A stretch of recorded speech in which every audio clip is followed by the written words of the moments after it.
What's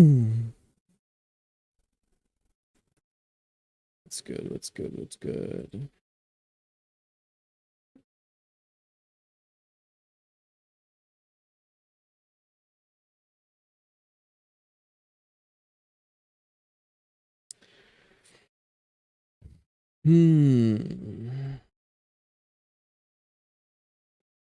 Welcome everybody. Welcome, welcome, welcome.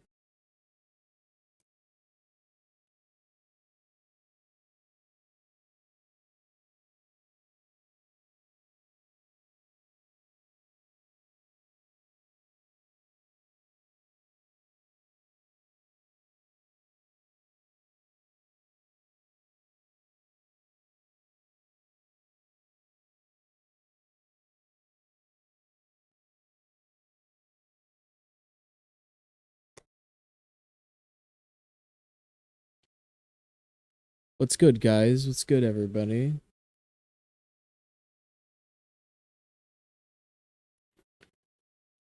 How y'all doing?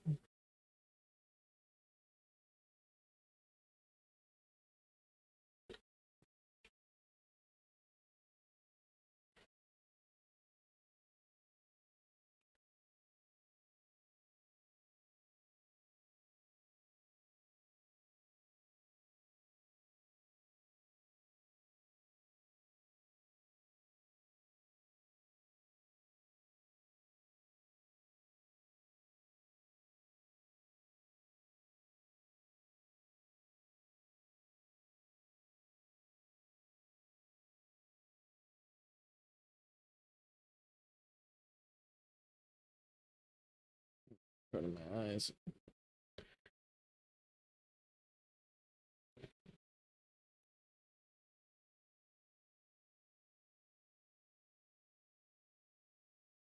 So, I got a special surprise for y'all today.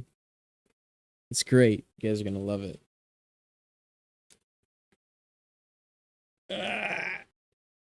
If I can open it, we're gonna need some help.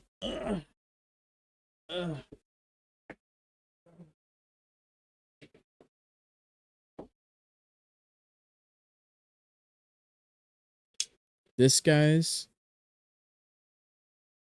Evolving Skies, guys.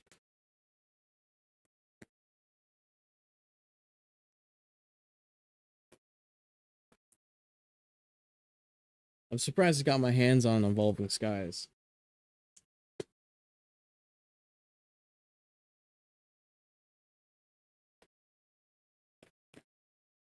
Yeah. Man, this is sick, guys. Hold on, hold on.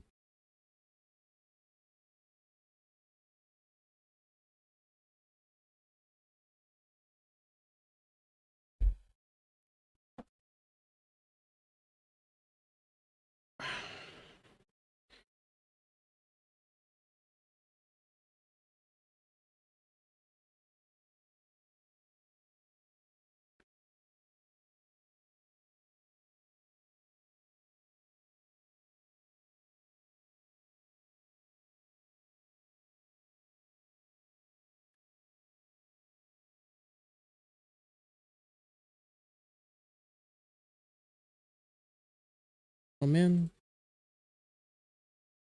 Why don't I have the thingy?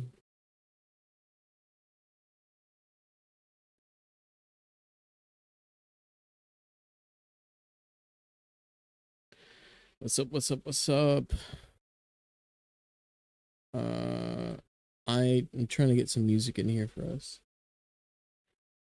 Today's a good day. Good afternoon, everybody. How are you all doing today?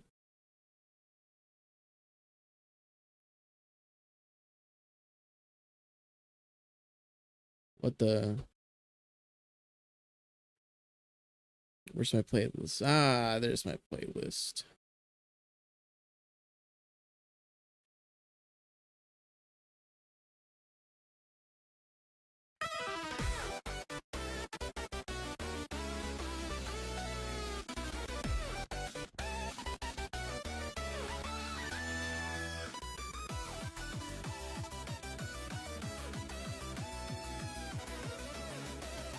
Alright, alright, alright.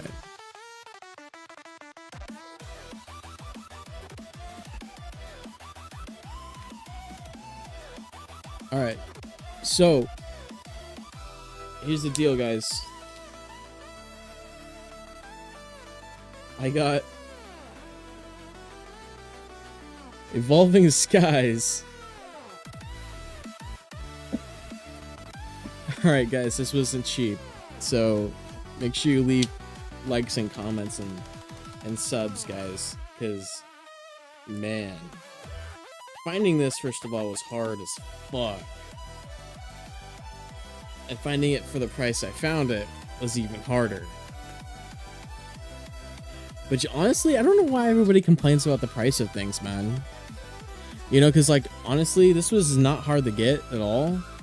You just have to go looking, man. You gotta go bargain hunting, man.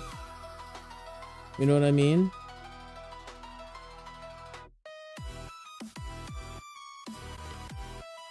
Ooh. Yes, bro. We gotta open it up.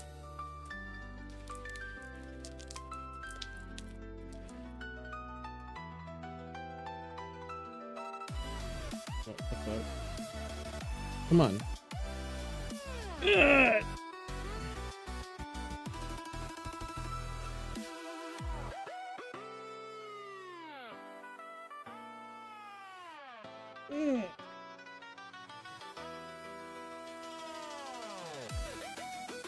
Why is it so hard to open? I gotta risk it. Cool.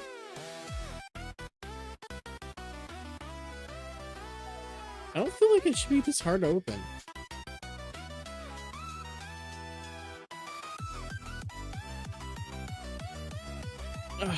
You know what they say. The thicker the pack, the sweeter the prize.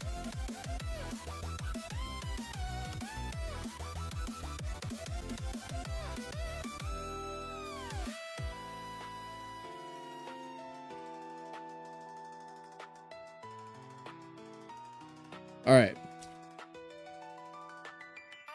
Here we go. We got Zorua, Zorok, Nickit, Thievul, Altaria, Lucky Ice Pop, Moon and Sun Badge, Raihan, Scroll of the Flying Dragon, and we got a Greedent V. Alright. It's not bad.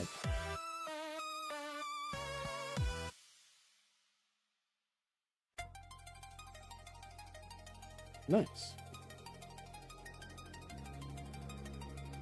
Damn, guys, we pulled a good one. Look at this fat ass motherfucker. Jeez. It's starting to look like me, bro. Guys, this whole booster box was like... Oh, man. I don't know what to tell you, man. This is crazy, bro. Getting a hit like that right off the bat.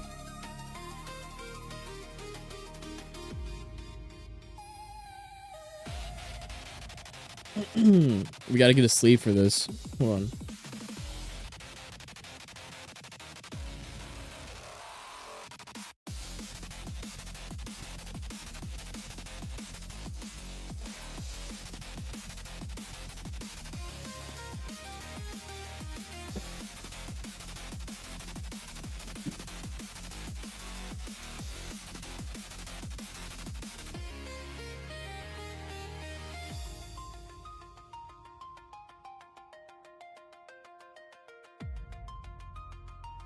Oh, yes.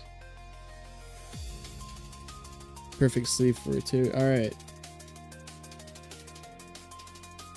I might put it on my wall. I might put it on the wall.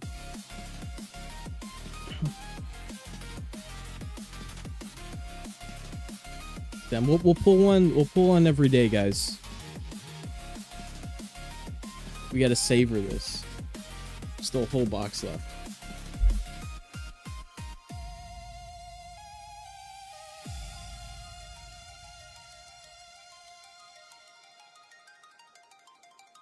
All right.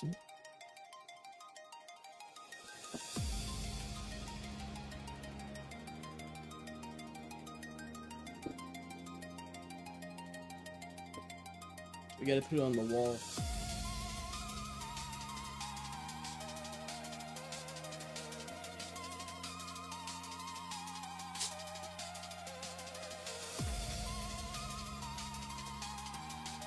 All right, who's in chat right now? Who's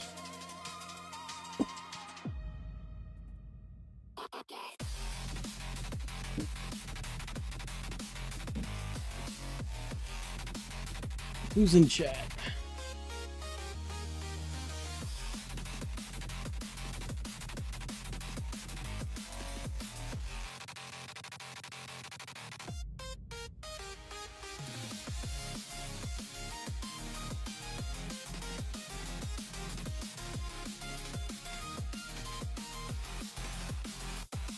Oh, everybody's shy.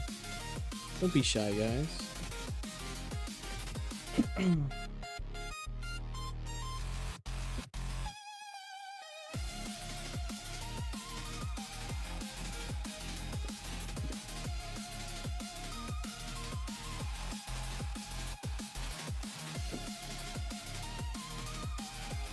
All right, we'll pull every day.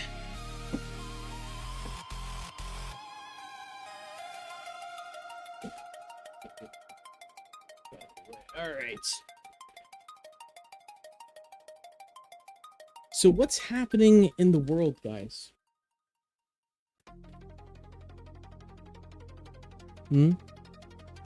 Anything important that I should know about?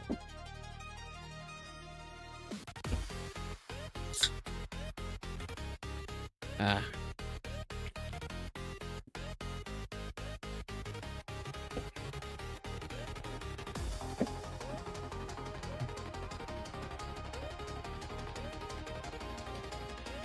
Okay. Let me look here. We need some news. We need to know what's happening in the world.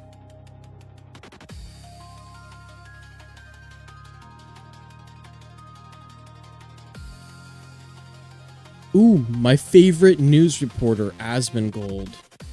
What if there was a song about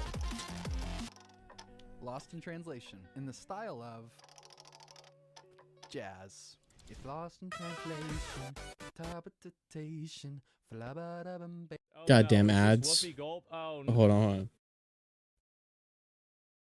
Let me change cams, guys. Wait, what the fuck?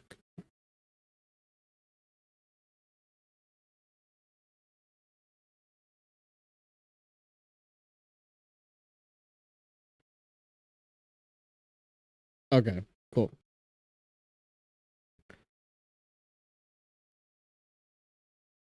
No. Is this what I think it's gonna be? This story we've been following this, and so now there's new footage that has been released of the moments after high schooler Carmelo Anthony fatally stabbed. Oh my god, this story? He was sentenced to 35 years in prison, which he's appealing. Some people believe because he that race stabbed was somebody. a factor in the trial because there were no black jurors. There were no black jurors because the black jurors said that race would be a factor and they wouldn't want to put a brother in jail. I'm not even kidding. They literally said that. One prospective juror who prosecutors identified as African American said he would have a hard time putting a brother in jail. They were struck for Why? that. And Why? some folks think, no, he got a... See, she never explained the reason why. You're not including that information because you want to poison the well. And You know what I don't understand? I think, especially in America, we're well past the point where we need to consider one race at a disadvantage over the other. I think we're well past that point. Are we past racism? No. I mean, what are you gonna do? Like, we can't eliminate racism completely, right? But like, I don't understand what You know, like what the heck? I want to watch the original video. I don't know what he's cutting out. He didn't even link it. What the fuck, bro?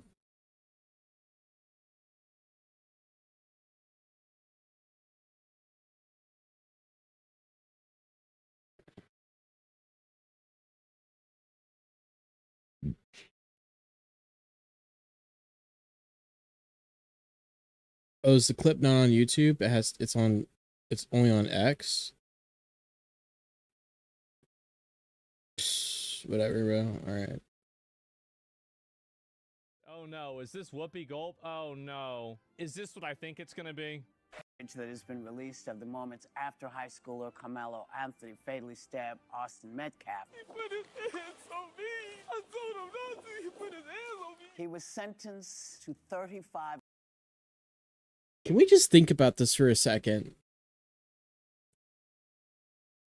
There's a huge gap of escalation between just fighting and stabbing people. There's a huge gap of escalation. Now, I could understand. Like, first of all, you shouldn't even be having weapons in the first place. It doesn't even matter. Like, it doesn't even matter who you are in this moment. If you shouldn't even be having a weapon. You're at a fucking track meet.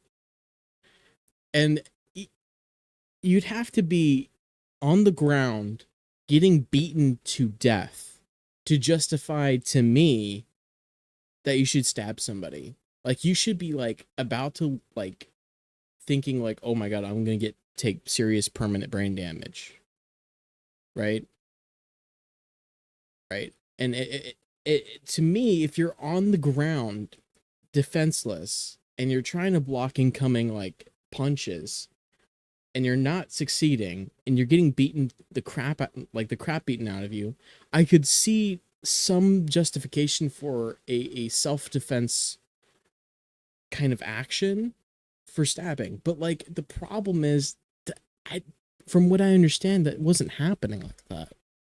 Years in prison, which he's appealing. Some people believe that race was a factor in the trial because there were no black jurors. There were no black jurors because the black jurors said that race would be a factor and they wouldn't want to put a brother in jail. I'm not even kidding. They literally said that. One prospective juror who prosecutors identified as African American said he would have a hard time putting a brother in jail. They were struck for Why? that. And Why? some folks think, no, he got a See, she never explained the reason why. You're not including that information because you want to poison the well and make people think that the jury was racist. fair trial. But is this a jury of his peers? I don't think so. This has been an issue for such a long time in the judicial system where generally a juror of color for a race neutral. Generally, look at what she's saying. She's saying and implying that they struck them because they were black for a race neutral reason, which it's actually the opposite. They struck them because they were being race biased. You're not supposed to just strike someone because they're black. That's not what happened, and they know that. I also think we have to look at self-defense here because there seems to be two systems of justice at play in this country. Yeah. And there have been for a very long time. It's when a white person does this, everybody agrees that it was bad, and the white person goes to jail. And when a black person does this, you have a bunch of black people that go out and say that the jury was racist and it was rigged and come up with infinitely many.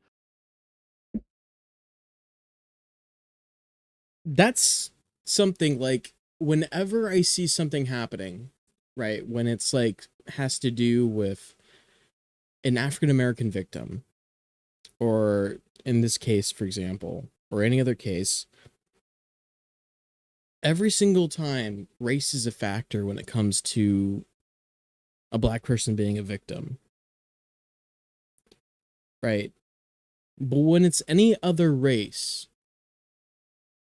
that's racism is not a part of it for some reason. In their minds, it's not like a point of argument.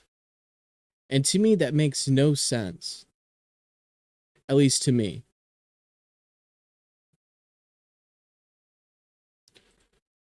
racial justifications for why stabbing somebody in the chest with a knife is okay. I was part of the system, so I understand that, and I believe that to That's be the true. problem. In Should've this never been case, part of the system. this young man, you heard him say he put his hands on me, and I Right. told him not to. Well, I mean, of course he's telling the truth. Yeah, so I stabbed him. Look, when I was in high school, I got into fights too. But I didn't go around stabbing people because that's a different level of escalation. There's a huge gap between a level of violence where you just want to punch somebody in the face, but stabbing is a whole other thing. Everyone who's at that age understands what stabbing does. It is a bad thing. It kills people, and especially, oh God, like it just makes no fucking sense. You should immediately believe It's not that a the bad. person That's not who a good stabbed somebody argument. in the chest is telling the truth. What about all the other witnesses? More than 10 of these. Yeah, that's the other thing. How are we supposed to believe him, dude? Like, you'd want to, but the fact is he's the one that killed him. Supposedly, allegedly, right? If allegedly he's the one that stabbed them, why would he tell the truth? He's a scared kid, probably doesn't want to go to jail like any other person. Why would he even tell the truth? Students and teammates testified that Austin Metcalf repeatedly asked Anthony to leave. Several recalled Anthony responding, "Touch me and find out." Metcalf tried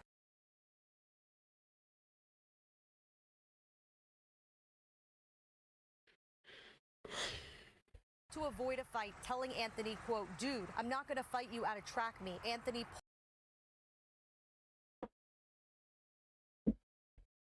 pulled out a 5-inch folding knife from his backpack and stabbed Metcalf in the chest. And the other kid was also taller than he is. He was the only black kid.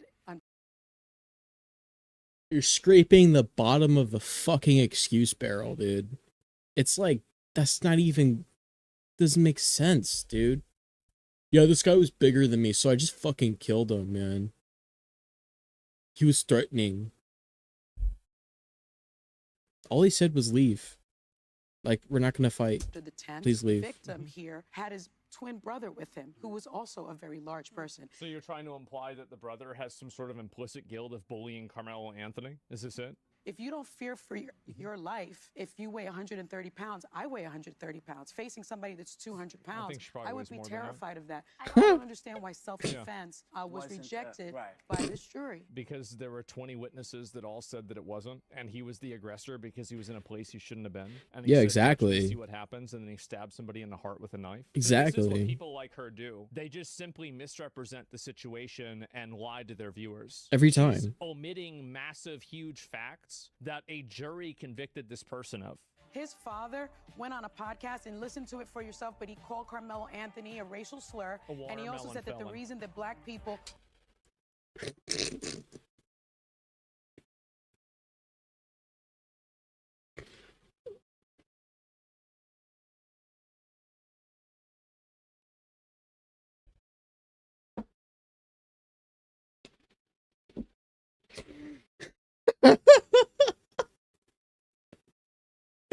A watermelon felon, bro. I'm just imagining like a ski mask of watermelon colors, like the green outside ski mask. Oh my god. That's a way to describe them, I guess. weren't on the jury is because black people are unable to hold bias from the trial because That's true. And the person that was black admitted that themselves in jury selection. But you're omitting that information, and you're making it sound like the dad was a racist for no reason. And also that was only after Carmelo's family went on television, implying the whole trial was a setup. What stuck out to me, number one, was the all-white jury. But I was Carmelo Anthony's father. Your son stabbed somebody in the chest, but the real problem was white people. like, all right, it's not that big of a deal. I mean, the truth is on our side. I think what I heard also was he had like a history of violence and aggression.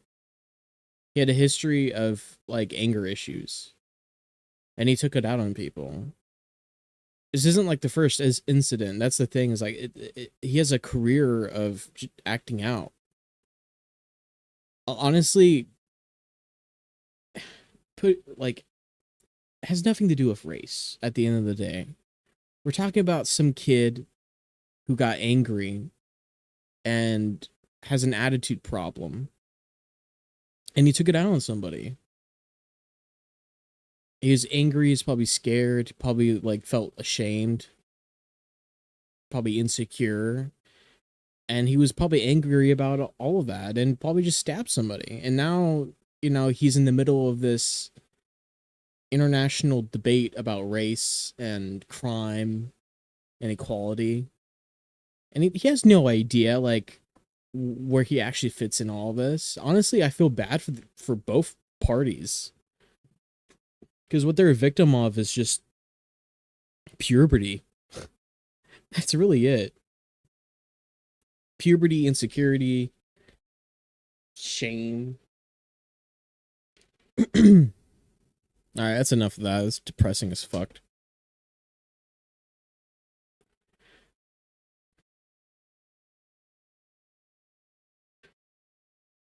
What the fuck?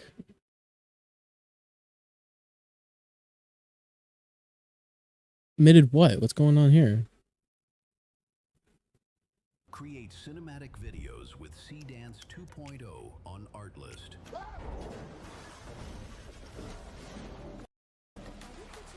Now, on this channel for the last few months, probably the best part of a year now, I've been saying in lots of different videos that it feels like I saw this. Yeah. They're just labeling. Pokemon has entered a kind of soft reboot phase, or at the very least a new era of the franchise. And interestingly, in the last few days, they have officially divided their main series games into 3 different eras. So this would be the Game Boy and Game Boy Advance era, the DS and 3DS era, and the Switch era. And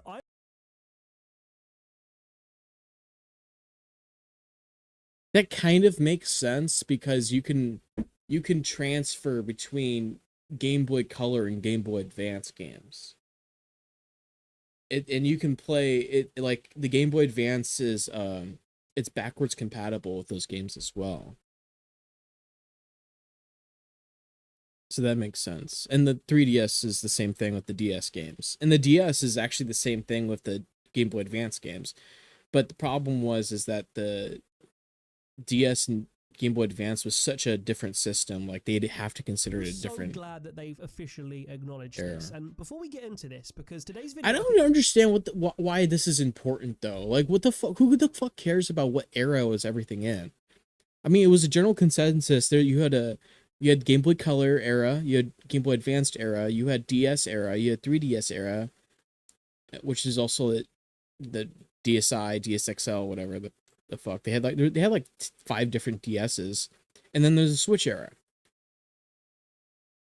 I mean, if they want to like make it simpler, do 3 different eras, that's fine. But like, who gives a fuck, dude? I think you'll find very interesting. But before we get into this, I do want to just point out that this is officially, I guess, acknowledged by the Pokemon Company through this keychain product that will be available in Japan from the Japanese Pokemon Center.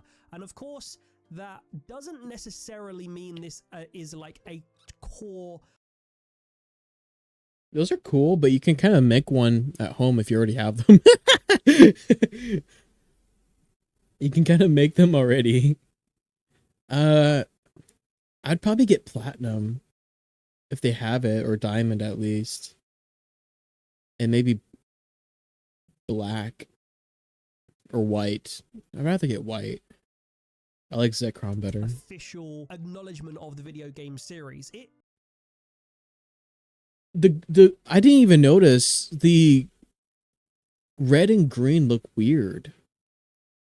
Why aren't they solid colors? Why are they gray?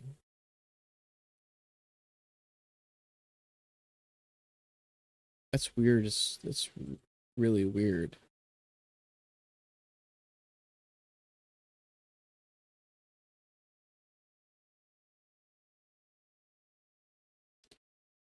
Gold and silver look good though.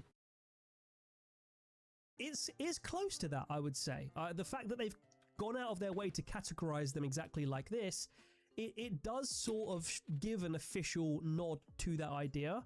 But I just do want to point out that this is specifically for a keychain product. But Centro have picked this up, and I think this is really interesting to get us into the psychology of the Pokemon company, how they think about their own franchise, how they look back on their own body of work and sort of categorize that out. And yeah, I think we are now. I gotta get me a leaf green and a maybe an emerald or sapphire version too. The thing is like I like emerald because of the utility of it, but I grew up playing with sapphire because that's what my friend gave me, and you know we weren't really in a place where we could just buy whatever games. New era. Let's talk so I just about played what sapphire. separates the different eras of Pokemon and what we might see then for the Switch 2 era, the beginning of a new color here underneath the red, maybe green, who knows? But what are we going to see by learning from the old transition phases? So Pokemon originated on the Game Boy original, not even the Game Boy Color, and despite the fact that Pokemon... I didn't know that. I only had a Game Boy Color, so... named their games Red, Blue, Green after color. And my first game was Yellow. So I was kind of late to the game, but the first one I got was Yellow, and I worked my way backwards with Red and Blue because I traded with my brothers. That's just what you did. Like, if you had brothers and you all got Pokemon games and you got each one, you could pick one, right? And so we all got different versions, and we just recycled them, like let each other borrow them once we were done with the first ones. There was no color in the games. Instead, they used the shades of gray, I suppose, to give this impression of color back in the original Red, Blue, and Green games. And this is beautiful still. I mean, it's nostalgic to me, of course. Yeah, and it's still pretty cool. The style, at the very least, still holds up. Of course, it was limited by the hardware, but it was a beautiful game relative to the time. It was mind-blowing, right? Like, I was born in 99, so like I couldn't say like for the year it came out, but like I still remember like people like around my age and like my brother's age like talking about like how psyched they were when it came out, and it was like just a world of difference between like playing all the other games on Game Boy. It was just a whole difference maker. Like it was just crazy different. Added color. So when the Game Boy Color came out, they kind of redid Kanto with Pikachu as the mascot to kind of create some symmetry with the this is what I remember. And the color made everything pop a little bit more, and this is a pretty legendary adventure. Yeah, I fucking well. I don't they like continued in that the green with Pokemon Gold, Silver, and Crystal. Which now I never really played Gold, Silver, or Crystal. My brothers did. And I got bored of it because I got bored of it for some reason. Like I couldn't figure out how to get to the other region. I was like super young and I was getting stuck, and I didn't know what to do next. And I just don't think I ever went to Kanto. I didn't even know I could. I think was part of the problem. Crystal, but certainly color and just like nailing and improving. I would say mastering that kind of sprite 2D Game Boy era style.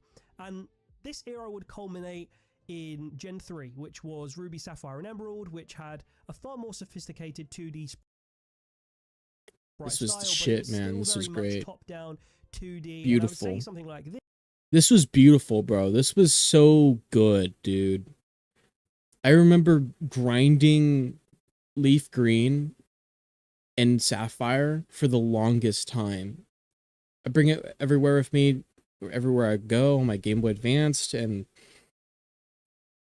yeah, bro, I would play Sapphire so much. I had like a level 100 Kyogre, just grinding it out, like replaying the Elite Four over and over again. I beat Leaf Green probably like 20, 30 times or something. Pokemon Fire Red and Leaf Green is probably the pinnacle of that era, and that's why mods like Radical Red are so well received, because it's so iconic, still holds up, looks beautiful. As Pixel it just plays, it also just plays well. and it's a good system, good mechanics, good UI. It looks good. Like the thing about the older ones, like red, blue, yellow, right? They look like they're too old. But you play something like this, and this is like today's indie game, right?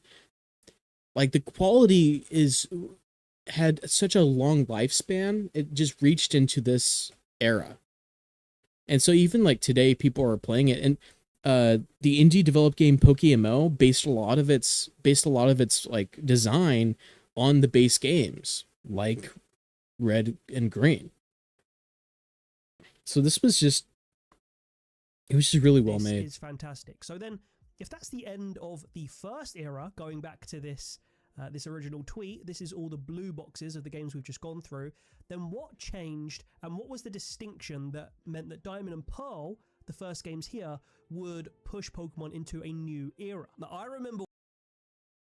Yes, I wonder what the distinction is, being that it's on a completely different console.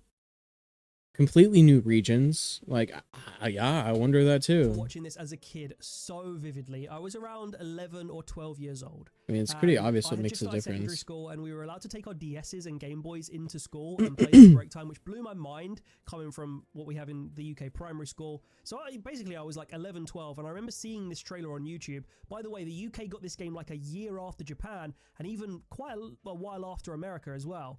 And I was so excited to play this. And the question is, what is the distinction between this and something like Ruby and Sapphire?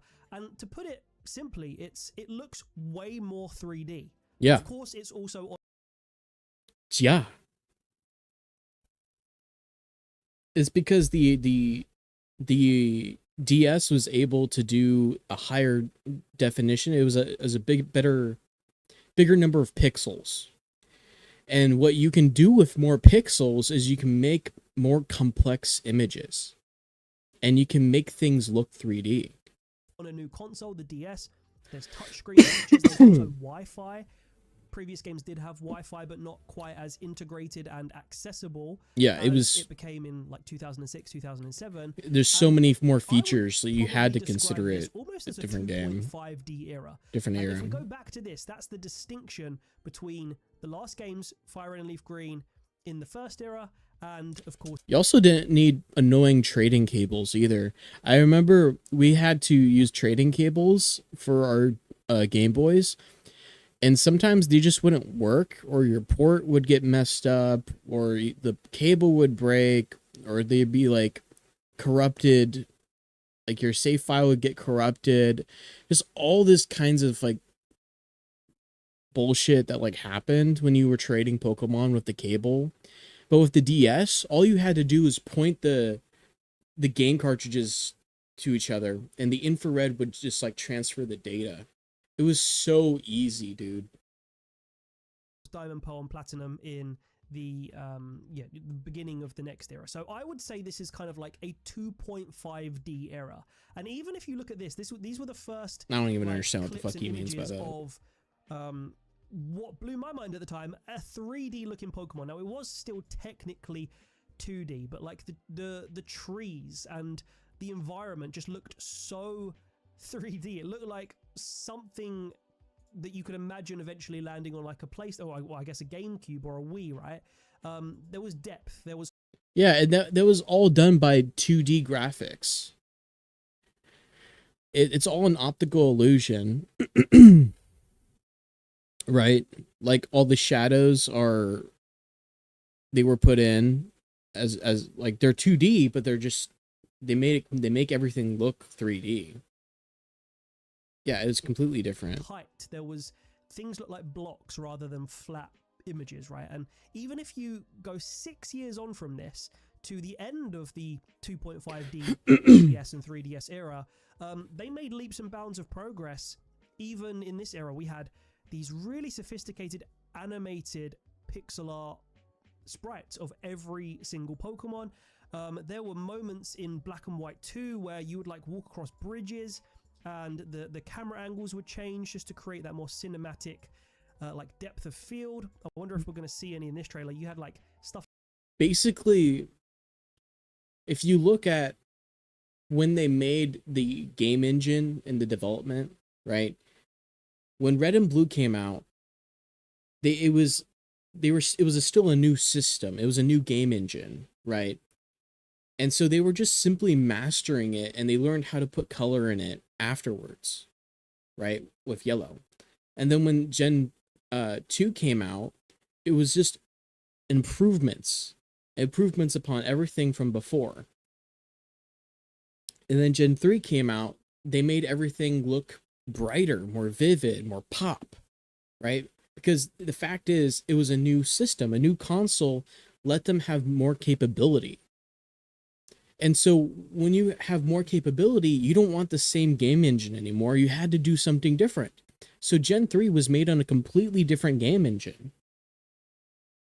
And you can tell because the difference in quality was just that much better. Because the difference is, right, you want to use all the hardware that the new console offers. Like, why wouldn't you want that? So the new game engine had to serve the new hardware. That's what makes the real difference.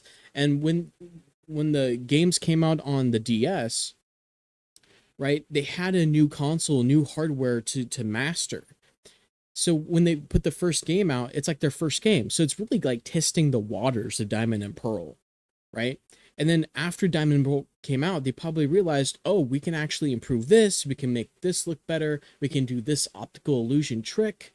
Like, we can do all sorts of stuff. We can compress these files. We can, like, there's a huge load of things that they could do. And they did them. And then they realized, wow, we can actually make things even more 3D. So let's put out there's a new console coming out anyway. Let's put that out. And then let's test the waters with that new console and improve upon them. Like, every single generation was them testing out what they could do and seeing how they could improve upon it, and then showing how they had improved upon it. But the problem is, you get to the Switch era, and it looks like shit still. I mean, Sword and Shield, like, you can play Elden Ring on Switch. So, like, I don't understand, like, how Sword and Shield are, like, god damn it. Is more than just a generation tool. You can brainstorm with it, build. I don't know how you can, like, be okay with shitty graphics like that. So passionate about whether they think this is a good art style or a bad art style. It's not my favorite.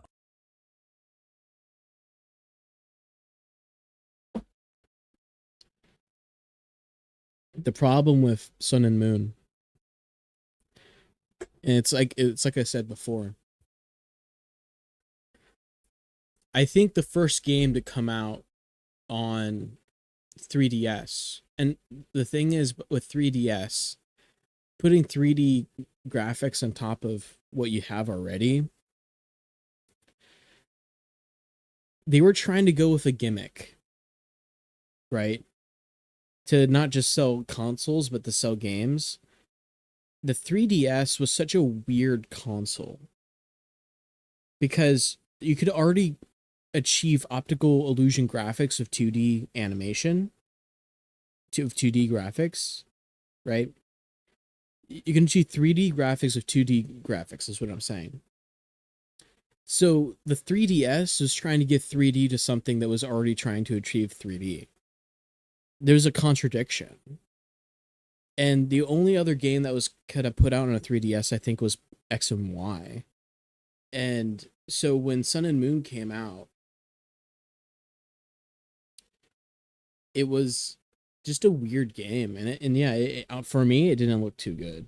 I can definitely see the artistic merit in this, and I think they really pushed the 3DS console to its limits with some of the 3D stuff they did with this game.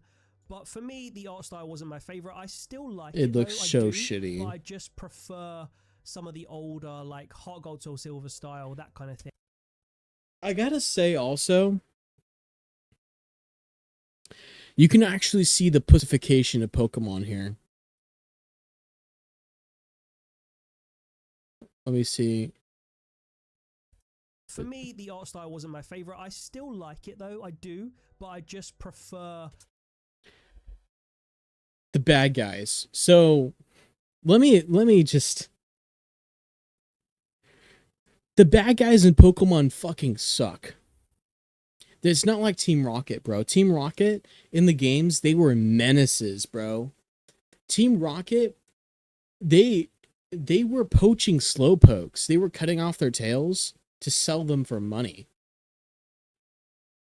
Like, they were actual villains, bro. They were enslaving Pokemon. Like, they used them for money. Like, they were criminals, bro. And they would actually are out to hurt you, bro. Like, they don't care. But then you have these goofballs, these like weird villains, bro, in the newer games, and they're just so limp dick. Like, at least if a Team Rocket grunt, there's like some insidious, nefarious purpose behind their actions, and they have like this smug grin, like, yeah, I'm gonna take your Pokemon, I'm gonna beat you up, I'm gonna steal your money. some of the older like But Hog this Silver style, bullshit? that kind of thing to this. But I still think this is really impressive, and it's starting to become nostalgic to me. And you can see here, Pokemon are really starting to think 3D, but they are limited by the hardware that they're on. So this is supposed to mark the end of the era that started with Diamond and Pearl. This kind of like vibe and this look, this aesthetic, and that culminated in this, which is so much more sophisticated than what came. I guess it would have been about 10 or 11 years prior. This was the end of the DS and 3DS era of games. So now we have to ask ourselves, what distinguishes this from the next era? And you'll find this one way more obvious. I mean, look at just how like jagged, of course, again, it's the 3DS, they're limited by the hardware, but look how jagged and pixelated and I suppose awkward this looks, trying to make a 3D game. My eyes hurt when I was playing this game, and I never finished it because of that. Switch and the first titles literally being the first Pokemon games, main series games, that would be in HD. This is now a 1080p era of Pokemon, and you can see now this clearly marks a brand. Let's Go at Pikachu and Eevee were such dumb fucking games. Like, they added nothing really to the experience. Like, they didn't contribute anything. New era of Pokemon games. Some people say, and I understand it, that this is probably the best looking Switch game, well, Pokemon Switch game at the very least, that existed on the whole Switch era. So better than Sword and Shield, better than Legends Arceus, better than... And that's fucking sad, bro. BDSP, better than... It's not even that good. And I understand it. I think the color balance is perfect. There's a nice healthy amount of saturation. It's bright, it's bold, it's vivid, it's exciting. It's appealing equally to younger people as it is to older people. I think that the colors in this really give it a lot of life. And this was a great game. I think it was bogged down by this, the catch mechanics. But the point being, we are now fully in a 3D era. Yes, they're still using the version of Kanto that is like a top-down 2D like map, but they really are trying to imagine it in 3D. And I think the next time we see Kanto, we will have it in like a Hisui style upscaled version. Like, it won't look like the classic Game Boy version of Kanto, like tile for tile.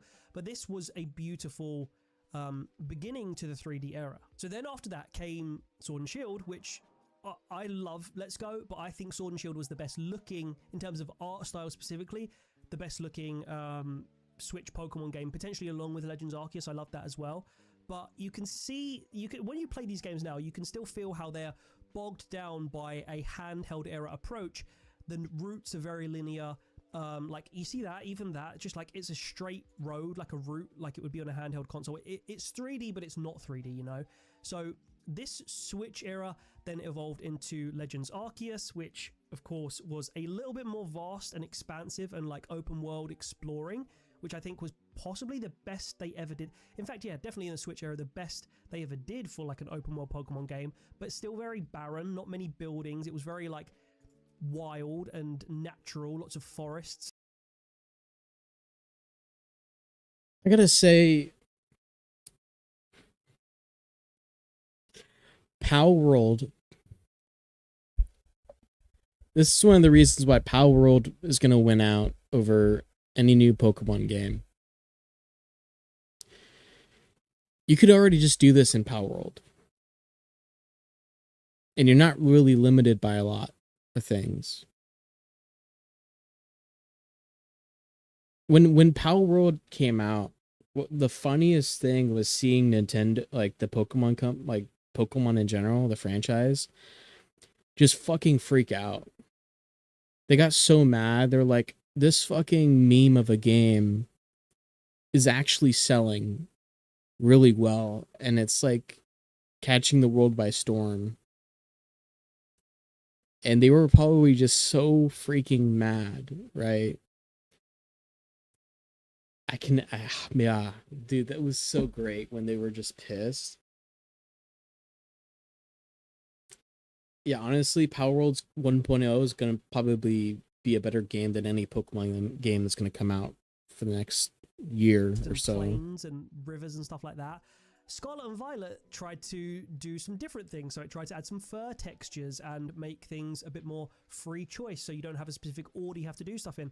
But still, you can see how it's there are limitations to it. You know, this time it was more visual compromises where, yes, the space was big, but the space felt very empty and bare. You couldn't go into buildings. So, look, what I would define this era, which culminated in Legends ZA.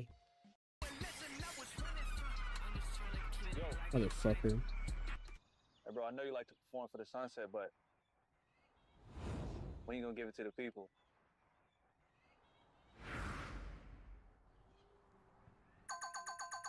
Hey, I like that. Y'all on to something. Go ahead and check that phone for me. Yo, bro, it's streaming on DSPs, dog. Who are you? I'm Distro Kid. Keep making them hits.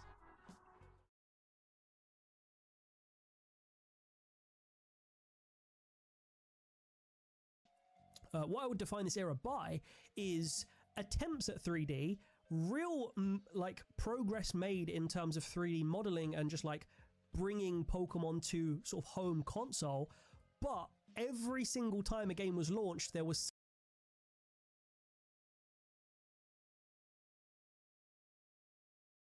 This was not a good some game. sort of limitation compared to its competitors like Zelda Breath of the Wild or, you know, Xenoblade and Metroid. All of these like competitors that have been on home console for a while, you can feel that each game had some area where it was severely lacking, even though the games, each one of these 3D era, Switch era games, did do a lot of things very right as well. Like the Pokemon themselves in this ZA game, especially on the Switch 2 here, look really good.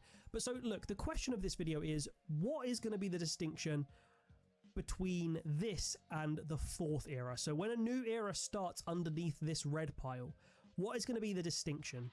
And I think it's going to be the opposite of what I just said. I think we're finally going to get a 3D game, and let's pull this up while we're talking about it, a Switch 2 exclusive era of 3D games where hopefully there are no compromises. Hopefully the engine is as good as the story, which is as good as the open exploring, which is as good as the freedom. I don't think, and I'm really hoping that there's going to be no compromise. We're officially in an era, I think now, where Pokemon wants to and can compete with other RPGs on every level, like Breath of the Wild, like Tears of the Kingdom, and all these games that they want to be in the same conversations as, but of course with this brilliant, biggest IP in the world and all the characters that we love. There's the boy Pikachu to sort of prove that point. But this engine looks fantastic. We've spoken about this in other videos, and I think that that distinction will be that rather than feeling like a 2D game in 3D, like Sword and Shield did, we talked about the linear routes, I don't think you're going to get that anymore. Yes, there were benefits to having fixed camera angles in certain moments of Sword and Shield, but it ultimately just felt like you couldn't explore. And I think that... Yeah. I mean, it was just like really limiting. Also, what I think they really screwed themselves when they people don't like restrictions. Players want their freedom. Players love to explore. They are naturally curious. Whenever a Pokemon game comes out, what they should be doing is making it completely open world. Whatever town that you want to go to it, right? You should be able to just go to a town. You should be able to just like fight whatever gym, you know, have whatever goals. You don't even need to be a Pokemon trainer. You can be a contestant, right? You can do contests. Like, giving people freedom, I think, is the first thing they need to do. Letting them decide. Helping them build their own unique experience. That's why, like, Elden Ring is so popular. That's why, like, a lot of MMOs are popular. That's why so many different games are popular. And PokeMO, they're just limiting the freedom of players by forcing them on this track. You know, and the reason why the design is like that is simply because they want the players to do everything in a certain order. That's the only reason why. That's deep down. This new fourth era, Winds and Waves, starting with Winds and Waves, really sets it apart from the Switch era of games. And we've already, to be honest, seen a little bit of that with Pokopia. So you can see Pokopia here. Shout out, we're using Dumb fucking game, by the way. my footage from Galarian Gallery. You can see here that Pokopia is that. It is a flawless, smooth, stable frame rate 3D game. Of course, there's no battling, there's no trading, there's no RPG elements, but you can feel walking around this massive world in the Switch 2 engine, just not a Pokemon how this game. era is going to feel. And Pokopia, if it was considered a main series game, would almost be the game that marks this this era off. It will be in its own separate spin-off category, but you can see how Winds and Waves, I think, is going to feel in terms of this like massive, stable, hugely crafted world. It's like a new 3D era where there's no compromise. I think that's the key point. So look, I think that this is really cool that they've acknowledged this in some way officially. I think it's dumb. It's not important. The only thing that's cool are the products, man. Like, it really doesn't matter. People really don't care about how they classify this shit. What kind of fucking nerd is like, yeah, bro, like, we gotta classify, you know. It's like, dude, shut the fuck up, bro. Like, yeah. Oh shoot, what was all right, this guy's name was Galarian Gold. His videos, Pokemon officially admitted it. Sorry, I'll try to stick it in the description. Wait, what the fuck? What is this? Comparing fight scenes across tools like VO and Grok, Bidu shows great strength in cinematic storytelling. It handles. I once drank a shot glass full of chili sauce for a bet on a night out, and the resulting Oh, is this the critical drinker? fire from my body the next morning was enough to have me praying to the gods of chaos themselves, anything to release me from the torment. But you know what? That was still more fun than watching Supergirl, partly because I won the bet, so at least I made some money out of it. I haven't even watched it yet. Because at least it was over quickly. Supergirl, on the other hand, stretched out into almost 2 hours of abject misery and Really? boredom, and by golly, do you feel it. I was going to say you feel it by the end, but who am I kidding? I was feeling it after like 20 minutes. I hate this. It is revolting. Is it really that Supergirl bad? is everything we all feared it would That was be. perfect. More. So much more. A cringy, cliched, tedious mess of dull, lifeless action scenes that we've seen a million times before. She looks dumb. That fucking face, man. Oh my god. She looks so fucking dumb. Jesus. They didn't do her any favors. With nothing even resembling arcs, the kind of safe, edgy humor that's become the hallmark of these factory-produced superhero flicks. All the usual played-out James Gunnisms that ran their course like half a decade ago. Cinematography that looks like someone smeared the results of my chili sauce shot all over the camera lens, and a protagonist who's about as likable and empathetic as a British politician. In short, Supergirl is a fucking disaster. The wrong movie at at the wrong time based on the wrong source material. I don't understand how there's such a huge disconnection between fan base and like DC. I don't understand how you can have such a huge gaping wide enormous valley of distance between the two parties. Like it should be simple, dude. You make things that people like. You make things that make sense to them. You make things that they enjoy. They make that like they can admire. But I think where they go wrong is, you know, the casting is always some favor to somebody for some fucking role, right? You get not the best person for the job for the project, but you get the second best person because of XYZ reasons. You get people that don't really understand the material to write the fucking movie that's based on a fucking crap load of lore in an extended universe. But we'll talk. So it just sucks. So it seems Okay, like. he just hates it. More about that later. Oh my god. Believe that.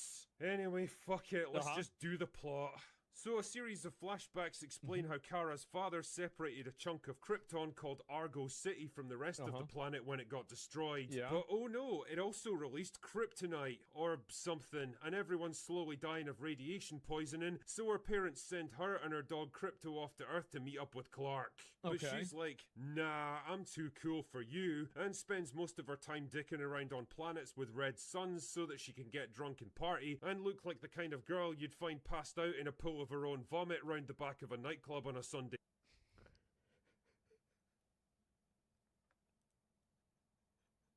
Jesus. I mean, that makes man. sense. Tell us how you really feel. Morning. Oh my god. Wow, what's an inspirational character. Can't wait to see more of this. So we pick up with Kara celebrating her 23rd birthday by, you guessed it, getting drunk and partying. Wow. That's when she meets up with Right. Ruthie, who's out to kill some dickhead named Krem in revenge for murdering her family. But Kara's like, nah, it'll be fine. But it turns out it won't be fine when Krem himself shows up and steals Kara's ship and shoots Crypto with a poison dart that'll kill him in 3 days if he doesn't get an antidote.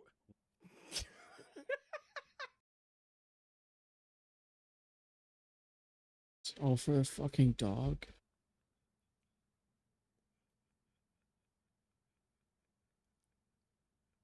Oh my god. Is this real? Like, there's no way, right? Wow, that was lucky, wasn't it? Lucky the antagonist of the movie just happens to show up right after he's been mentioned. Lucky that he shoots Crypto with a slow-acting poison instead of just vaporizing him or something. Yeah, why wouldn't you just kill the dog or take the dog with you?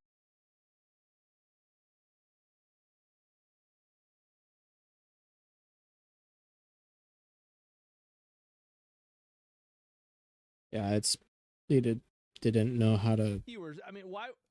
Lucky write this all that. creates the perfect setup for our reluctant hero to join forces with young, strong female character. Right. Oh my god. Anyway, so Yeah, because because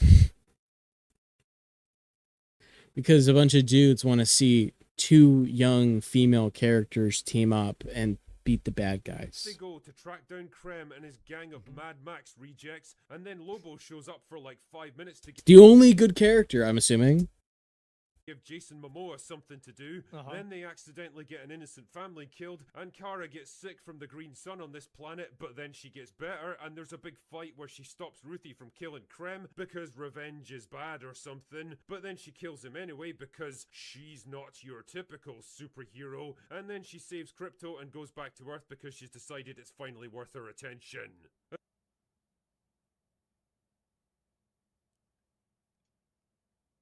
Really? Real? Oh my god. That's it? That's the movie? This is That's 2 hours?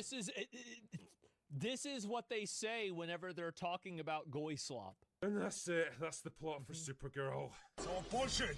all of it. Now, I'd be lying if I said I went into this movie expecting great things from it, but I've got to admit, Oh I my was god. surprised. And the thing that surprised me most was how fucking shit the writing was. Yeah? I mean, the Is that really dialogue is surprising? exactly... I think I need to make my face cam bigger. Hold on.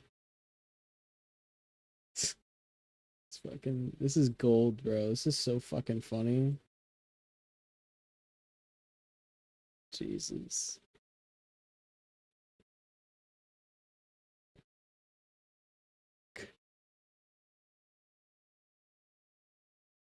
That's so funny, bro. exactly what you'd expect from something like this. The usual mix of trite one-liners, desperate attempts at edginess, the kind of cringe meta-humor that can only come from millennial Hollywood writers, and of course those... I'm so glad that he's calling it out too. Millennial Hollywood writers. Wacky Marvel quips. That's all par for the course in 2026, but it's the story that really lets this movie down. The plot is nothing but a series of and-then coincidences, all strung together with the most flimsy justifications. The characters themselves are just along for the ride. Major events take place and people show up for no other reason than to make the rest of the plot happen. Kara gets sick and weak when she's exposed to a green sun in the second act low point, but then she just gets better when a yellow sun helpfully comes out. There's no particular trial she has to go through, no lessons learned, no difficult... Do you remember what I said before about this is the reason why they're unable to write good female characters? Is because they're unable to give female characters any sort of genuine observable flaws because they don't want to portray women as being problematic or weak or bad. So this is what happens is that you have all of these different, movies where they're unable to make a compelling or an interesting female character because they don't want to make the female. And it's not like it's not possible. There are such good female characters, right? They exist. But people don't know how to fucking write them genuinely. Female character problematic or weak or anything like that. There's no hero's journey. Yeah, like human. They don't want to make them human. It's time for the big It's final fucking battle, stupid, so it dude. happens. Lobo shows up out of nowhere for like 5 minutes because he looks cool and the script needed some fan service and everyone likes Jason Momoa. And he does exactly what he always does, plays Jason Momoa. Honestly though, you could cut him right out of this movie and everything would play out exactly the same. In fact, I'm pretty convinced that the bulk of his scenes were added in post-production. So they just had him go in there and just do a few dumb things. They're like, oh, guys will like this. Maybe it'll get guys to actually watch this movie then. Zombieland is a good example of what they need to do. Well, yeah, and I think that generally, like, what happens is that these movies, like, I have to say it, is that superhero movies post Endgame are goy slop. They absolutely are goy slop. Like, some of the original ones were really good, but now they are just garbage. They're all so bad. Cape shit, they are. It's just a generic bad guy who does bad stuff because, fuck it, who even cares? He's just there to give the rest of the characters something to do. There's no real substance to him, no big overarching plan or hidden justification for what he's doing. He's just a space pirate crossed with Mad Max. His death means nothing because his life meant nothing either. Jesus, who wrote this shit? Oh yeah, Anna Nogueira, a former TV actress whose writing credits amount to... fuck all. I mean, literally, the only thing I could find about her was We Win. Wait, so she wrote Supergirl, and she only had one other thing that she had wrote previously, and it was in 2000. They don't even know what the fuck they're doing, bro. This is like...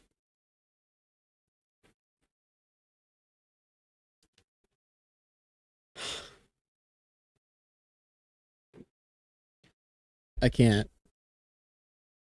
Like, the DC is like... they're just, like, giving up, dude. That's crazy, bro. Like, they're just giving up. That's so dumb. Honestly, genuinely, that's so fucking stupid.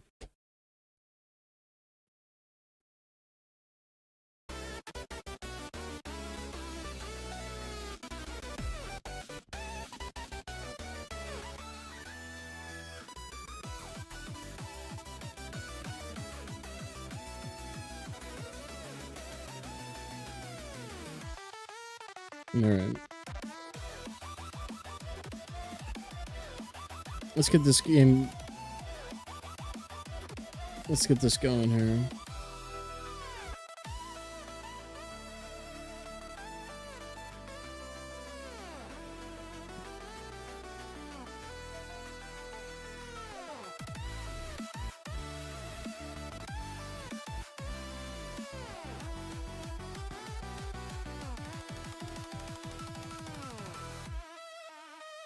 All right, come on, launch.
Damn. Shaders take fucking forever, guys.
How odd, Alright.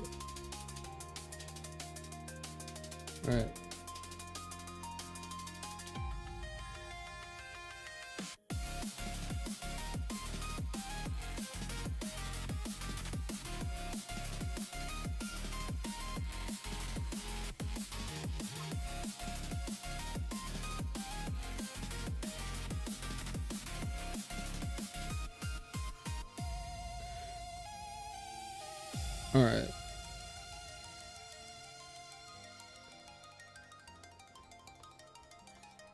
I honestly, I want to get out of here, bro. This place, I hate this place.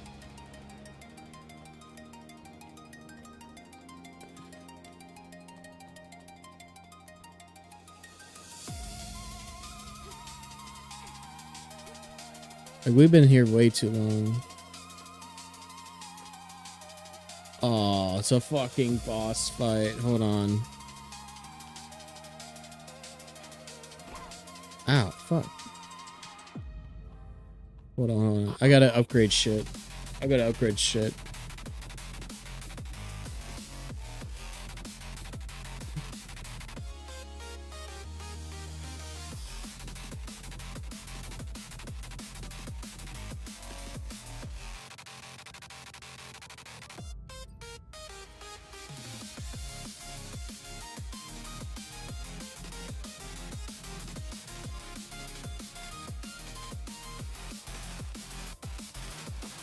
I don't have access to my blade, right?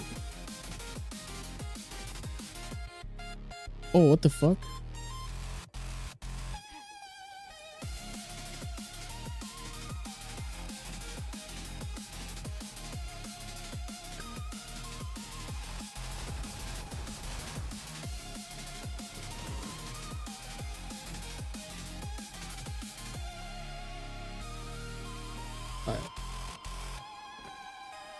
Maybe I might be able to upgrade something now that I got stuff.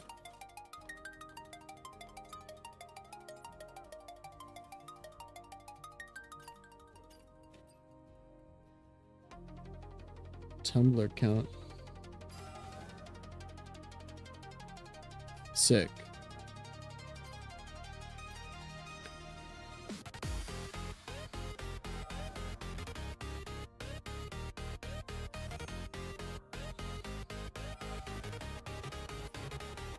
I think I have to equip this.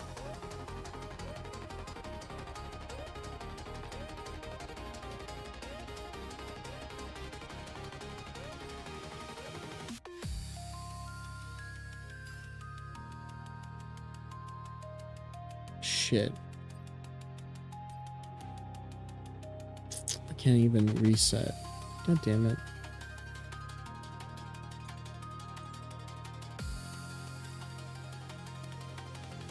I need to upgrade shooting or something. Because I can't use...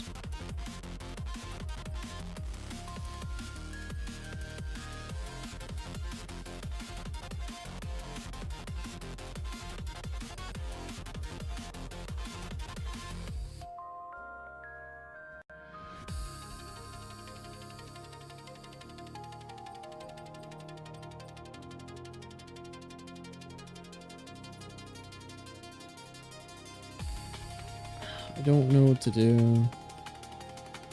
Because, like, none of these are going to increase my shooting.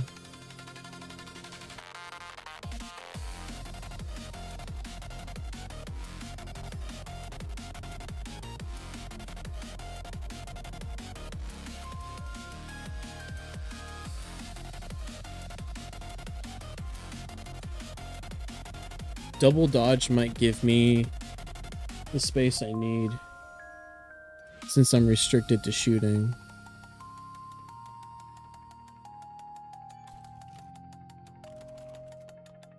Okay. Alright, here we go, guys. Here we go, here we go.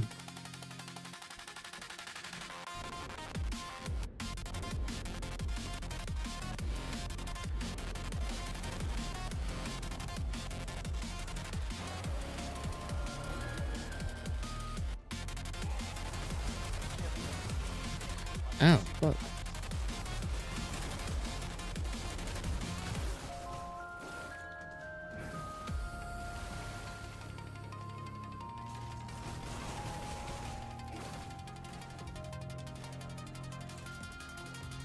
Oh my god. Ow, fuck, dude.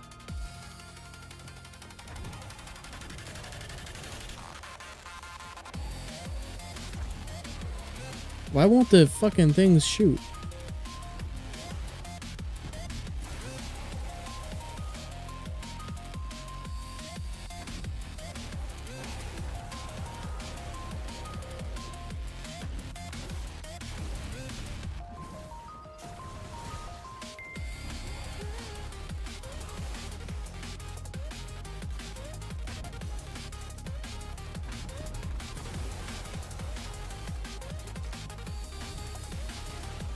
Ow.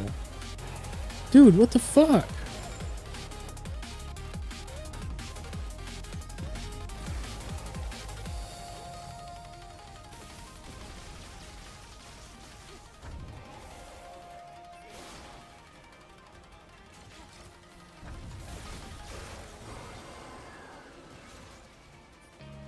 Oh my god.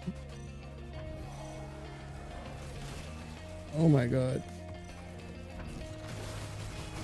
Oh my god.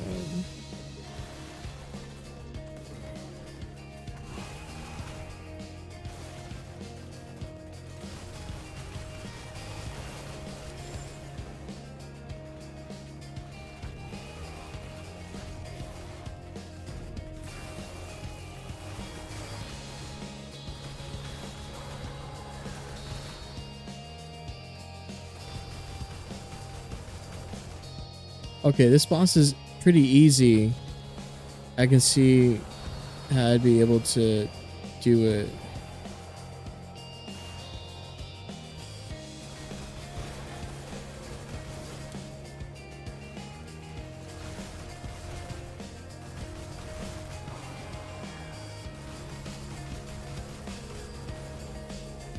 Okay, that wasn't hard that much. That wasn't hard at all.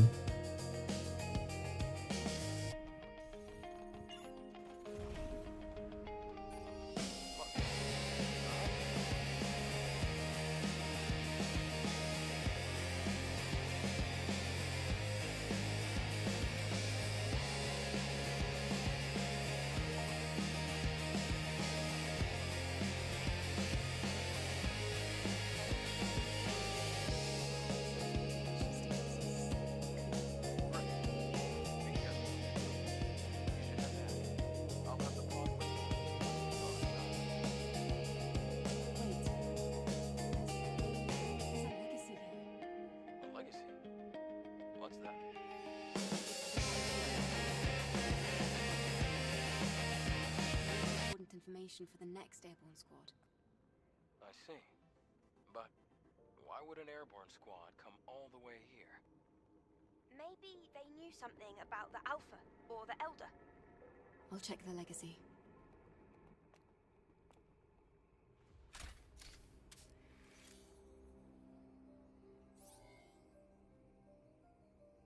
Day 8 after the second dive. Third record. Ooh, she. Legacy account Raven. Remaining survivors Ripley and Anis. Anis is in a bad condition. Death is very likely at this rate. We discovered this laboratory 4.47 kilometers from the drop-off point. It seems to be a facility that studied Naytibas, but it's hard to obtain accurate information due to severe contamination. However, I discovered an astonishing fact while searching through the data. Before the war we call the Final War, there was another war. Oh, surprising.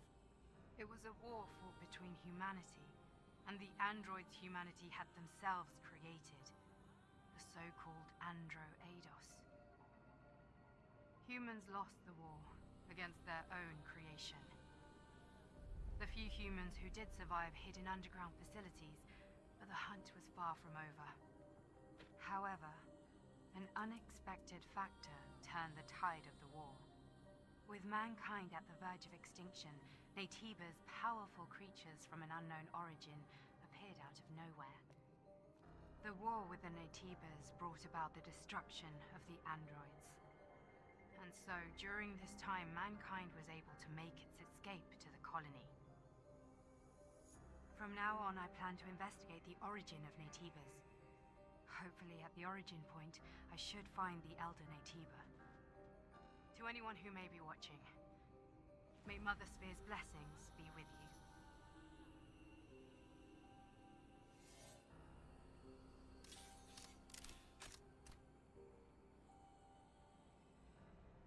I didn't think a record like this existed. And there was another big war before the final war. I never learned about anything like that at the colony. What do you think, Adam? The history of mankind is riddled with conflict.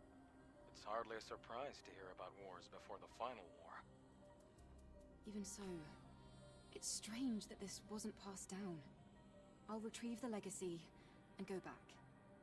Wait a moment, Eve. I can pick you up with a tetrapod. Okay, I'll be waiting.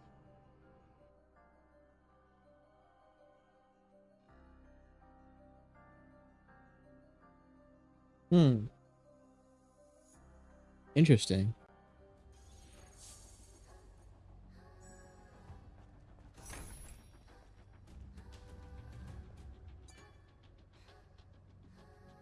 Do you want to take the test again? No. The fuck?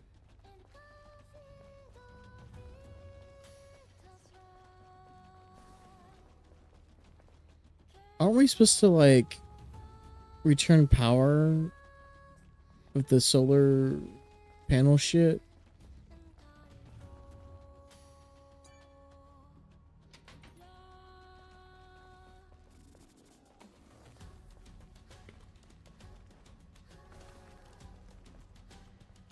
Tell me if you need anything. How may I assist you?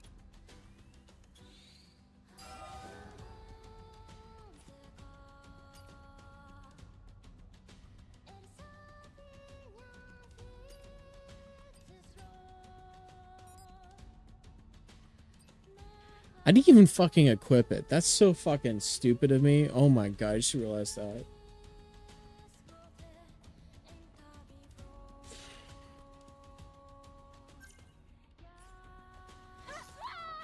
Well, it doesn't matter now. You did great, Eve. Shall we go back to Zion?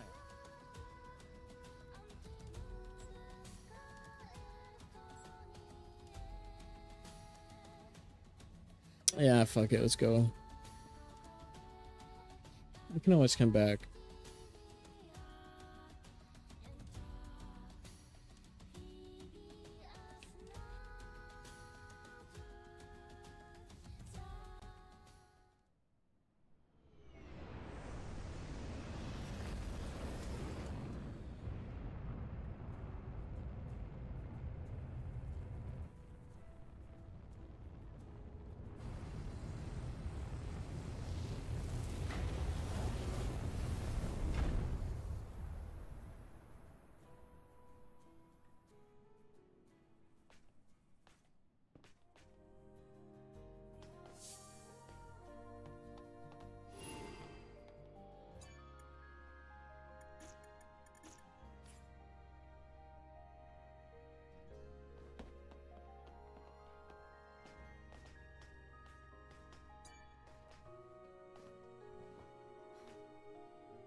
To distribute. Huh? Did you? Lily, I have to ask you something. I found someone who's been injured very badly. She's too weak to speak, and there's no chance of her moving. The technology here won't do. Do you think you might be able to help somehow? Well, yes. But do you really think this is a good time? The people here, they have negative feelings towards the colony. Many of them think they were abandoned. I want them to see that our mission isn't just for the sake of appearances. Our mission is to save mankind. Ah, yep. Typical Eve. I can give it a try, but I can't guarantee a complete recovery. Also, there's a lot I'll need to prepare. I understand. Just tell me what you need. I'll send over the list. And please try not to spend too much time. I know. Thank you.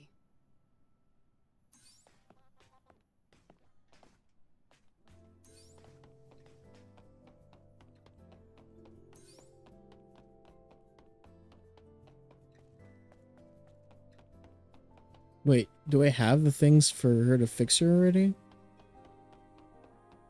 That'd be pretty cool.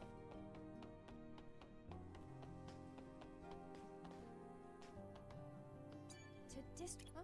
Did you go to the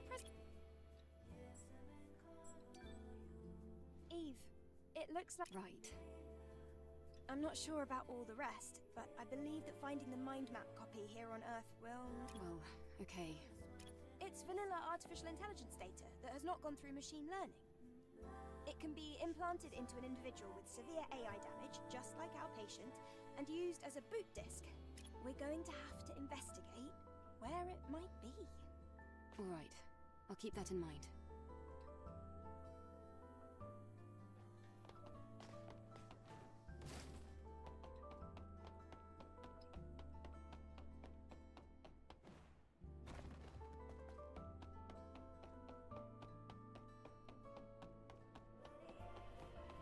Hey, what's up, brother? Welcome.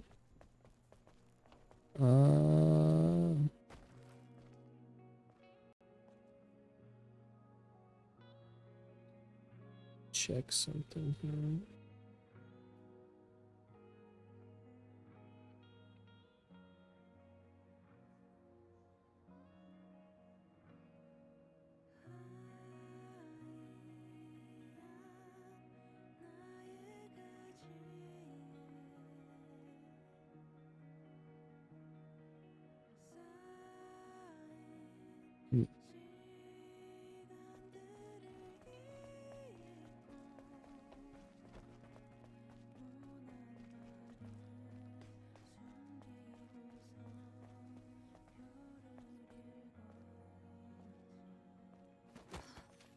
Damn.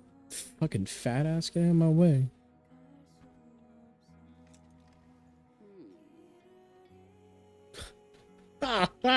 Yeah, I'd be doing that too.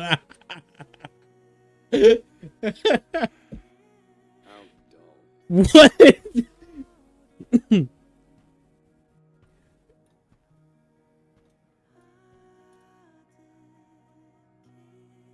Bro, what the fuck? What do you mean?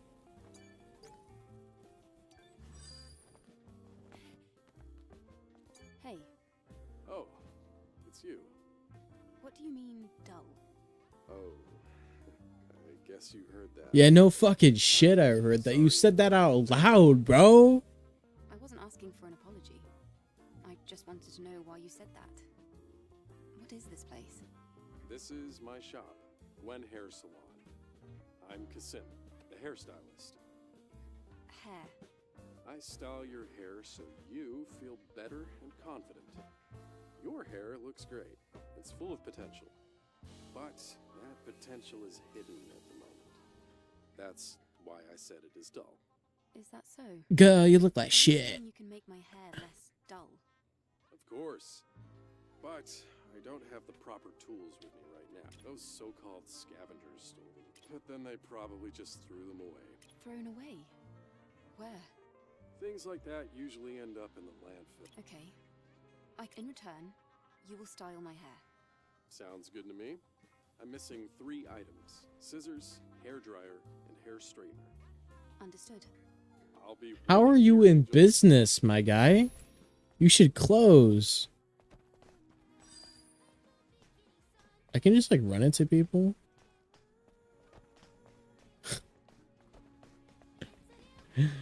Oh my god.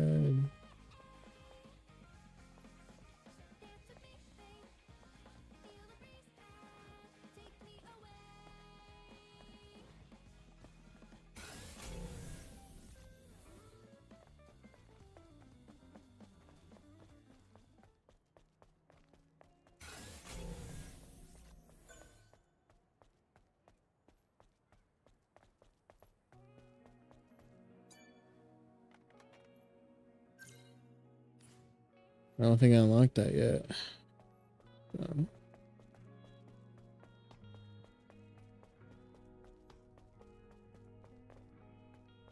I need to take a whole ass train.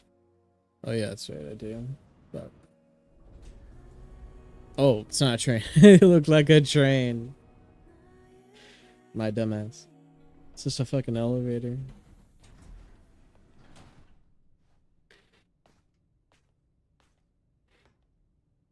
Ugh.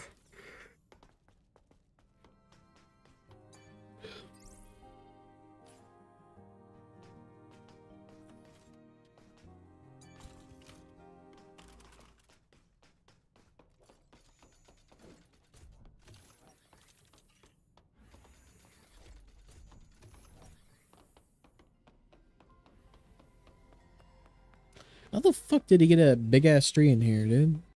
Oh, I guess it's not even that big. As expected. My eyes did not deceive me. What eyes, bro? You blind. Look at you. Old dusty ass. What the fuck? No way you can see, bro. Secondary drive energy injection. Initiating activation.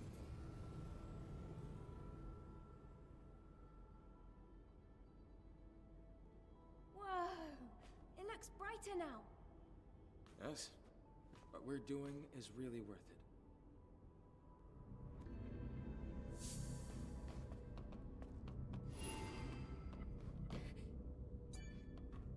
Hey, move out of the way. I'm busy. Angel? Sorry, I didn't reckon. Yeah, dick. All right.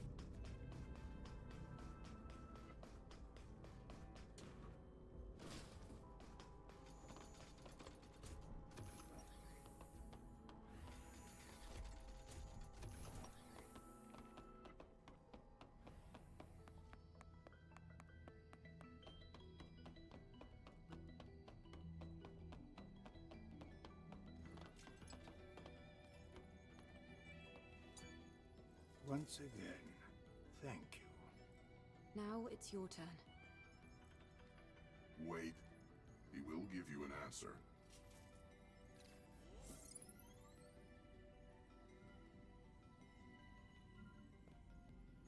There's a sewage treatment facility and a train graveyard in the old city center.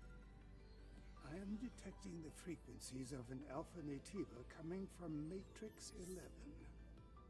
Matrix 11. I will forward the map data to the tetrapod. It will guide you as you attempt to travel to the alpha nativa's location. Thanks for helping us. It means a lot. None of this can compare to all that you have done for Zion, I assure you. I wish you luck.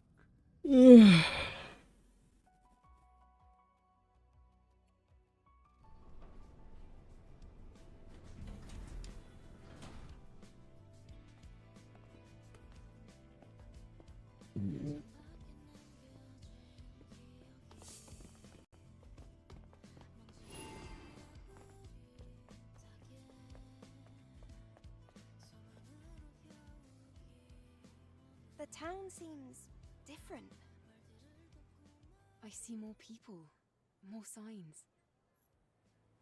I told you, what we've accomplished has been well worth it.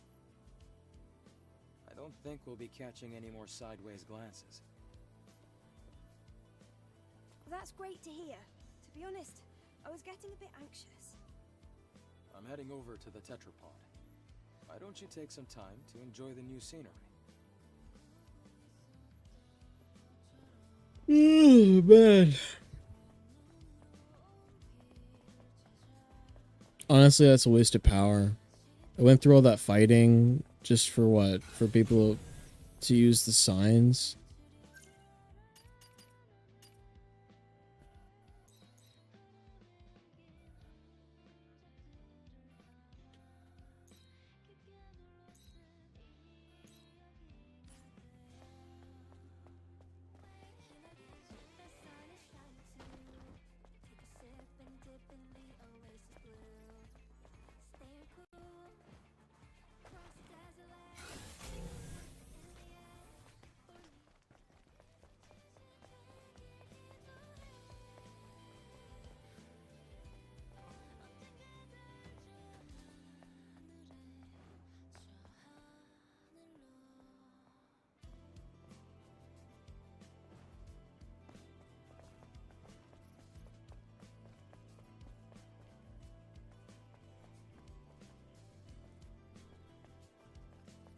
What is this guy's problem? Angel!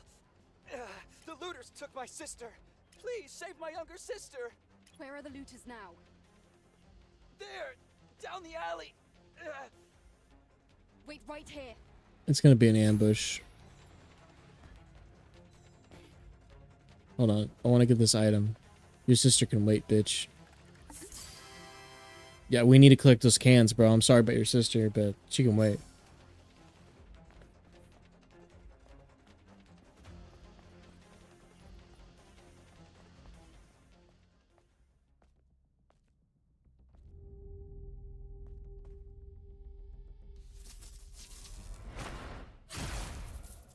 Damn.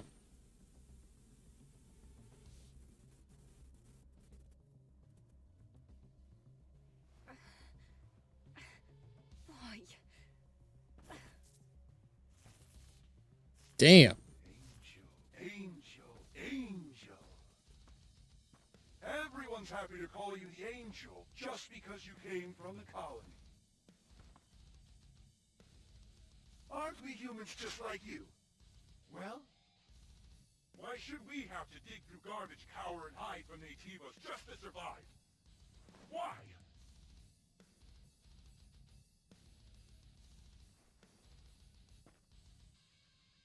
But, didn't you know? How could you not? All of you are actual angels. There are many treasures, but none more precious than the materials inside your bodies. Oh, shit. They just want me for my bodies. The art is yours. Need I say more? I've got to say, it'll be nice to hear a thank you for a change.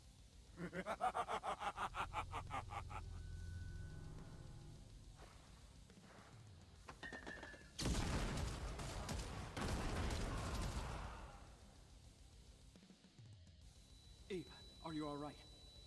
Focus on me. Can you do that? Adam. These are black market merchants. I didn't think they'd approach airborne squad members. This can't be. I've never seen this before. It looks like Nativas weren't all humans had to worry about. Yeah, themselves. For the longest time. Safe house and do some maintenance.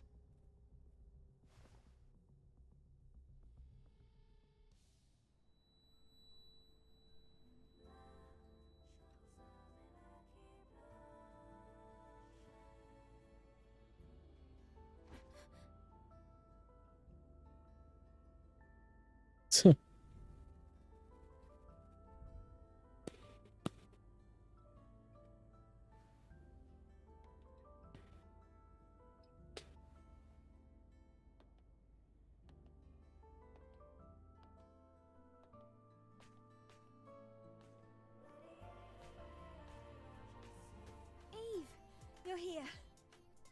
Look over here. What is that? What's this? This here is an alpha signal meter. This device uses the subtle resonance from the alpha core to pinpoint its location. It can't reach a suit. You'll find it useful once you head over to the location Orkul told you about. Wow, good work. You're gonna put me out of a job. I thought you were already out. You little brat. Thank you for helping me out all the time, Lily. And just one more. Can you turn around for me? Sure. Here. Done. What have you done, Lily? I customized the power distribution of the body cell. Doesn't your body feel lighter? Something does feel different. If you try jumping, I bet you'll notice the difference.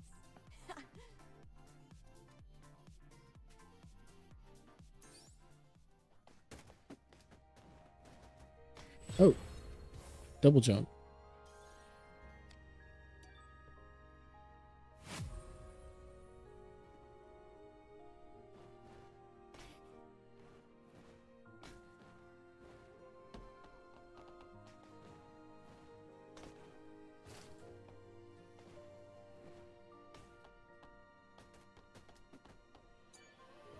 So, you ready to go? Matrix 11 is an underground. The search perimeter is extensive, so make sure you're prepared.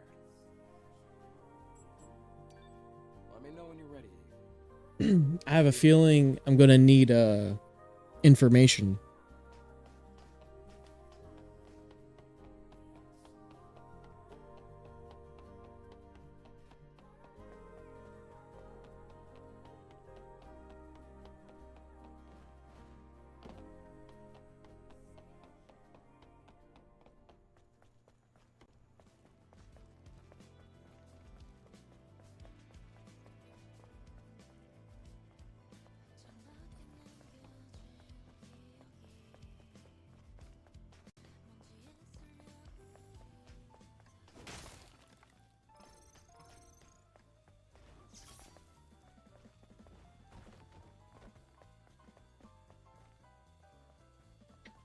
Going the wrong way.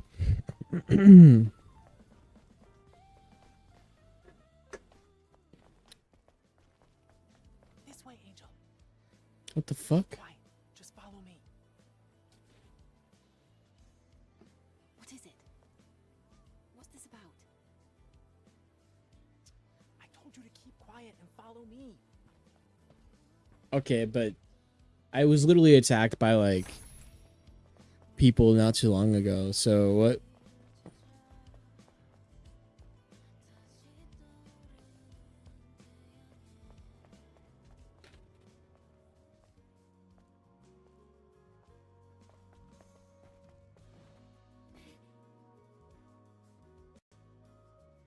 Why is my game laggy? The fuck?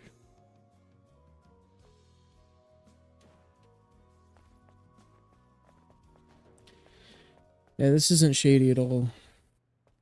So, you brought me all the way here. What for? Hey, relax. I'm just the messenger. Take this. What? This is a terminal.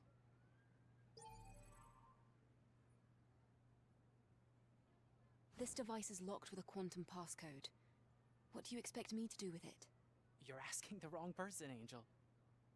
I was just told to give you that terminal in secret. Good luck, then. Hey! Yeah, explains nothing. Alright. Whatever.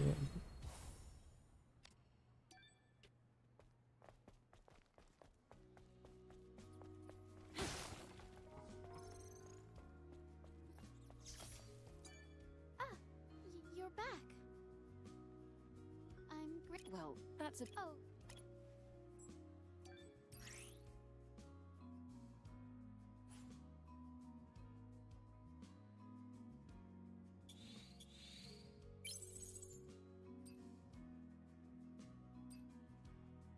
I can upgrade my stuff with these.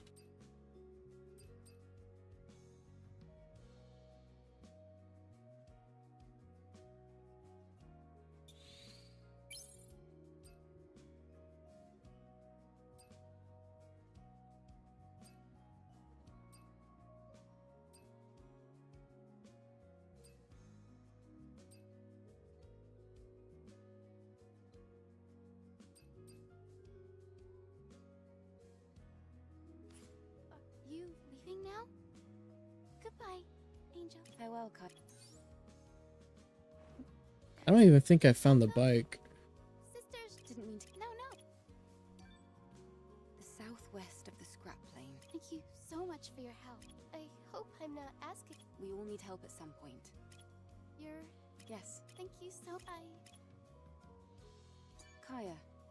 Oh, what bring... Kaya. Yes, Angel? The data from this mind map copy. Do you know where I can find it? Oh, well, I'm not really sure. Although, others can find data processing drones from the old civilization. If you're looking for old data processing drones. All right, thank you. You're heading out? Yes. Thank you,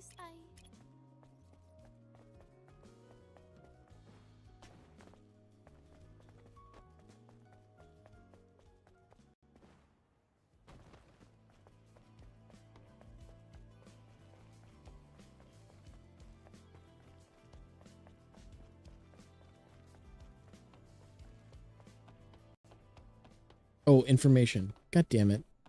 I literally did everything but the thing that I'm supposed to do. Huh. This noise. Renovating, perhaps? Bro, what the fuck you doing? Can't just barge in like this. The store is closed. Oh. I heard some noise. Is it? Oh, as you can see, I can't do business, not at— Why not? Well, I had a treasure in— It's a gilt bronze standing Buddha. Oh, but my daughter Arin stole it. That item protects this store. She knows how valuable— I see. Thank you, Angel. If you terrify the scavengers at the market— Terrify them?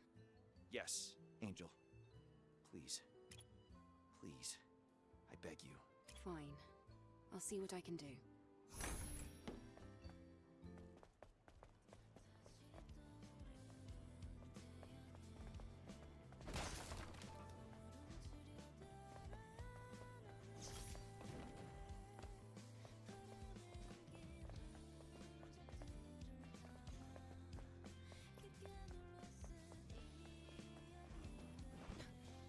Where's the information? The info dealer.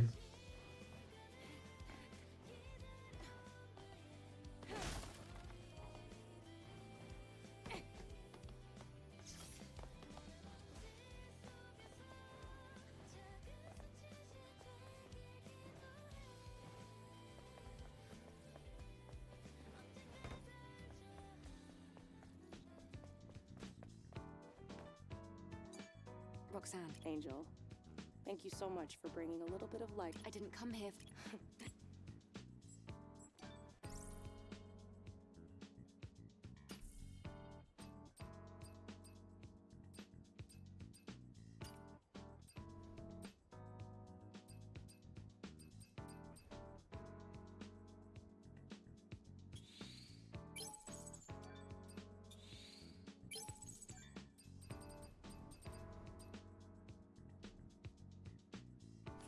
It's been fun, Angel.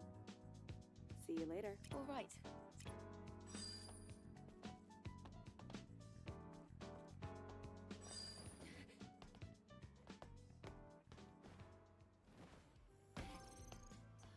I didn't grab that when I was pressing the trigger over here.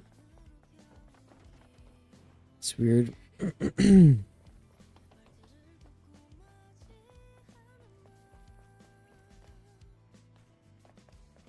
I haven't grabbed this yet.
Eve, it looks right.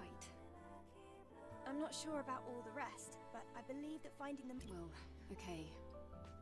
It's vanilla artificial intelligence. I thought data. I It can just be bought it. implanted into- We're going to have to investigate. All right.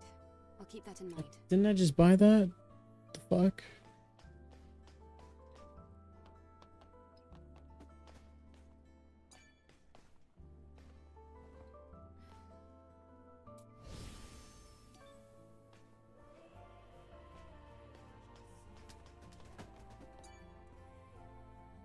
Oh, you're here. I've been waiting for this. Are you ready to leave? All preparations are complete. Finally.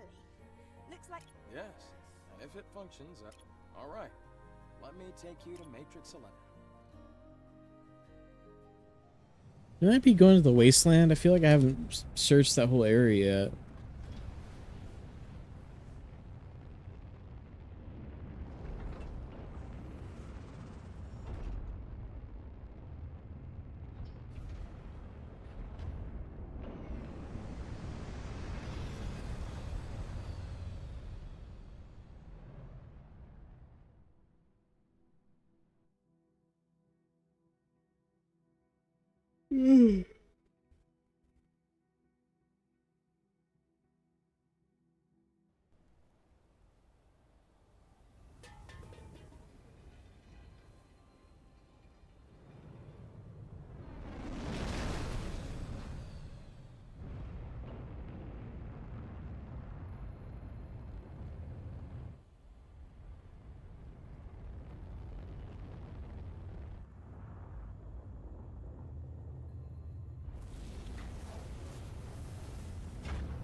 Sorry, that was me, not you guys.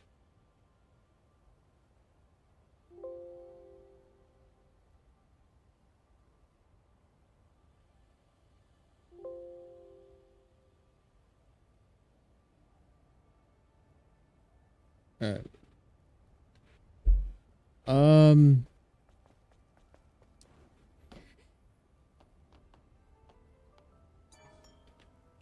We should probably take a little bit of a break. I gotta go get some food. Maybe use the bathroom a little bit. You guys do the same.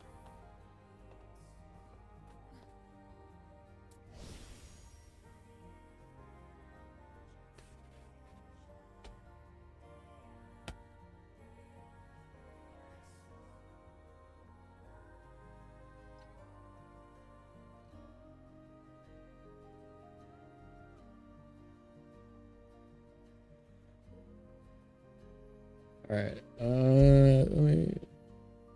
I'll be right back, guys.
Ugh.